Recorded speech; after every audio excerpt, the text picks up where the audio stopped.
That is a big surprise, Barney.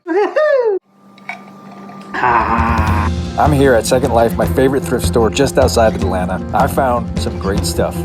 Back at home, I paid $33.38 for everything in this box, and I found a few things that I wanted to share with you because there are a few things in this box that I've never seen, and that's one of the cool things about this business is how you're always learning about new stuff because there are endless products out there. So there are a few things that I've added to my mental Rolodex. It's got to be tens of thousands of items that I'm currently looking for, and that's one thing over time that you get used to, so you know when you go into your thrift store or garage sales or your friend's house or your grandmother's basement, you know what you're looking for, and you can spot something that's profitable right away because you have this constant experience of finding new stuff. So I'm gonna go over quickly some of this cool stuff that I found for you. My last video was about board games. There are billions out there in the wilds for you to find, and this thrift store is never different. They had a whole section of board games. I walked away with these two here. Munchkin Deluxe. I paid a little bit over $4 for this, and as you can see, it sells for just about $26 on Amazon, and after Amazon FBA fees and my cost of just over $4, I'm making about 12 bucks. Then I found this game,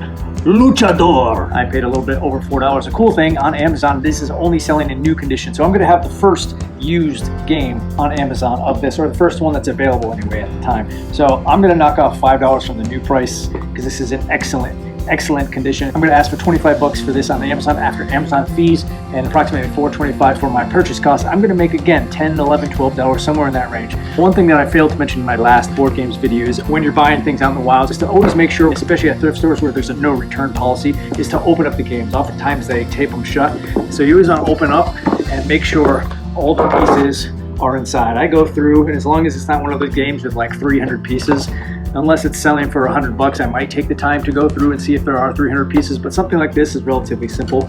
And I always make sure all the game pieces are there before I purchase. And the best way to do that, at the back of the box here, they actually have a list of everything. So you don't need to guess or look through the instruction book to see what everything is. It's right on the back of the box and you can go through it that way. And just when you thought these were dead, VHS, they're kind of slowly making a comeback, at least some of them, especially like vinyl records, you know, those things are coming back. Cassettes are starting to come back, but these are a little bit specific because we have Barney. Anything older Barney, especially with VHS, this stuff has value.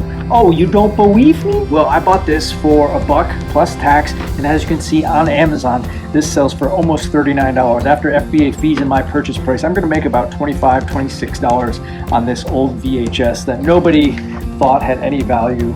Barney's big surprise. That is a big surprise, Barney.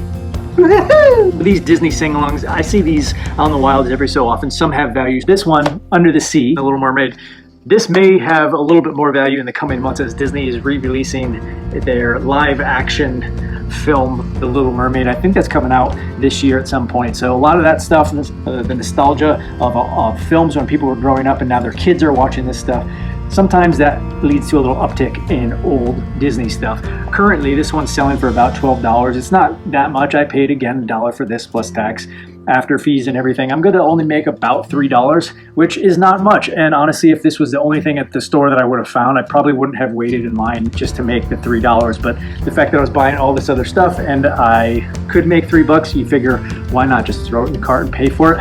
Under the Sea. Then I got a couple vintage hats. I always keep an eye out for vintage hats. I think I've mentioned this in some of my older videos. Oh, you haven't seen my older videos. Oh, you don't even know who I am. I look every hat up that I think has any kind of interest in. This says Reppin' SEC Country, which I know that's like a college football thing.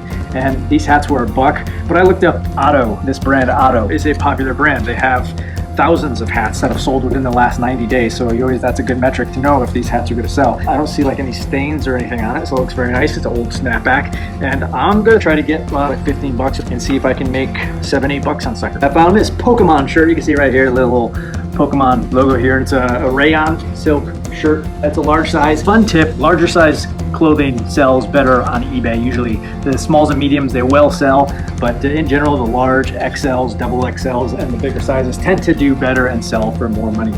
Recently sold on eBay for $29.99 plus a shipping charge. So I'm gonna throw it up for say $27 and see what happens. But if I paid $6 for this, I can make 10 bucks on that sucker. And then finally, another oldie. When you see this old stuff out there, don't just walk by, look it up. Most old stuff, I would say, doesn't have much value, but then there's things like this. I paid $3, tried to get $30 on eBay for this. After shipping and my cost of $3 plus tax, after everything, if I can walk away with 12 to 50 bucks, that's a good day. So that's today's find, a random Tuesday afternoon where I went to a thrift store and I spent about a half hour in there. I ended up spending $33.38, and after all the fees, my estimated profit is going to be about 125 bucks. Not a fortune, but for a half hour's worth of work plus driving over there, 45 minutes for the drive there and back, and all the time needed to do all this stuff. So we're talking under 2 hours for a $125 profit. So we're going to say it's a roughly $60 an hour job for today. And outside of the masterful tips and tricks of watching these videos, hopefully you're getting the idea that it's consistency. Just like in all things in life, the consistency of doing things pays off. That's the number one best thing you can do towards achieving anything. Stay consistent. And thanks for watching, guys. I will see you out in the wilds.